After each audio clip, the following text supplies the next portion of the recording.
Today, Clemson University is regarded as one of the best all-around schools in the country. Clemson and its students love to boast about their accolades.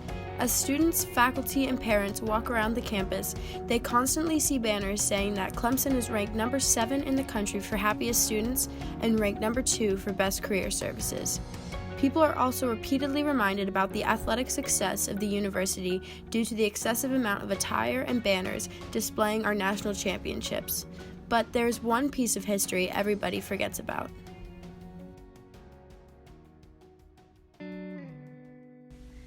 Slavery has a big part in the history of Clemson. Students and faculty often forget about the role slavery played in the early history of the university because of how controversial the topic is today. However, there is no denying the past. Many places on campus have a direct connection with slavery. The most famous of these places is the beloved Fort Hill. Our own historic Fort Hill has a deep and rich history. Fort Hill was home to John C. Calhoun during the 19th century.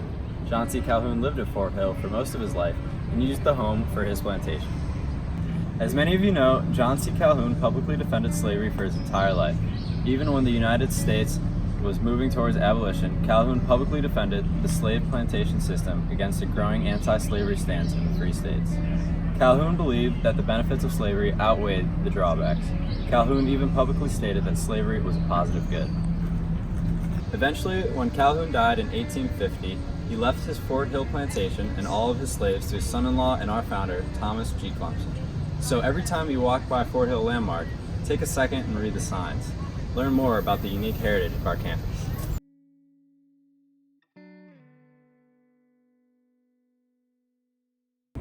So, did you know Clemson used to be a plantation back in the 1800s?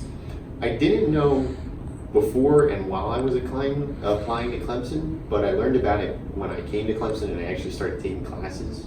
So that's really when I learned. So it was in like the first couple of months you were here?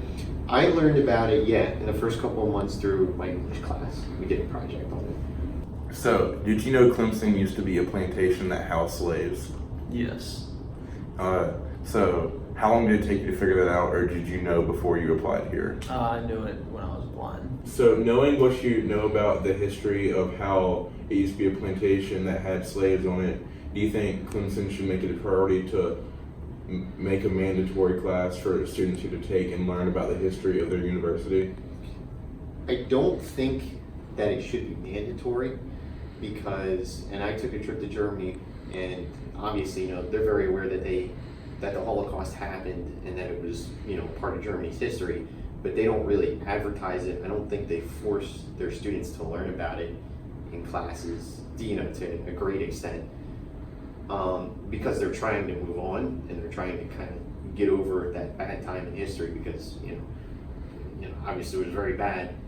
So I don't think Clemson should make it mandatory. I think they should make it available to students that want to learn, but I think, as a school, we need to move forward. Just keep moving forward and leave the past in the past?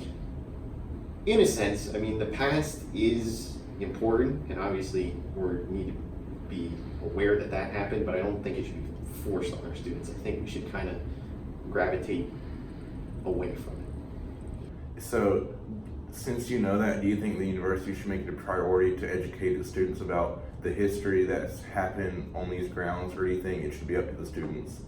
I think it's important that they should know the history of the school, but I don't think it should be made a huge deal that the owners of this place were once slave owners and there used to be slaves here, but there's plenty of schools in the South that were also plantations, and you can go around and find places that are now businesses and other sorts of places that were plantations as well. Just because that happened in the past doesn't mean it should affect the present.